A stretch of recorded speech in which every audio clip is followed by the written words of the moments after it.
یا ان کی مثال میں کسی ہے کہ آسمان سے برس رہا ہو اور اس میں اندھیرے پر اندھیرا چھا رہا ہو اور بادل گرج رہا ہو اور بجلی کوند رہی ہو، تو یہ کڑک سے ڈر کر موت کے خوف سے کانوں میں انگلیاں دے لے۔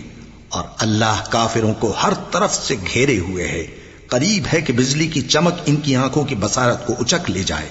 جب بجلی چمکتی اور ان پر روشنی ڈالتی ہے تو اس میں چل پڑتے ہیں، اور جب اندھیرا ہو جاتا ہے تو کھڑے کے کھڑے رہ جاتی ہیں۔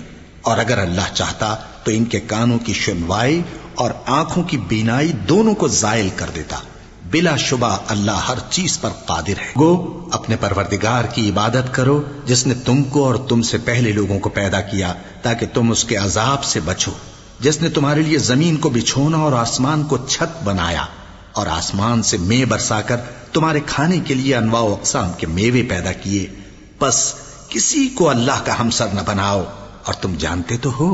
اور اگر تم کو اس کتاب میں جو ہم نے اپنے بندے پر نازل فرمائی ہے کچھ شک ہو تو اسی طرح کی ایک صورت تم بھی بنا لاؤ، اور اللہ کے سوا جو تمہارے مددگار ہوں ان کو بھی بلا لو اگر تم سچے ہو۔ پھر اگر ایسا نہ کر سکو اور ہرگز نہیں کر سکو گے تو اس آگ سے ڈرو جس کا ایندھن آدمی اور پتھر ہوں گے اور جو کافروں کے لیے تیار کی گئی ہے۔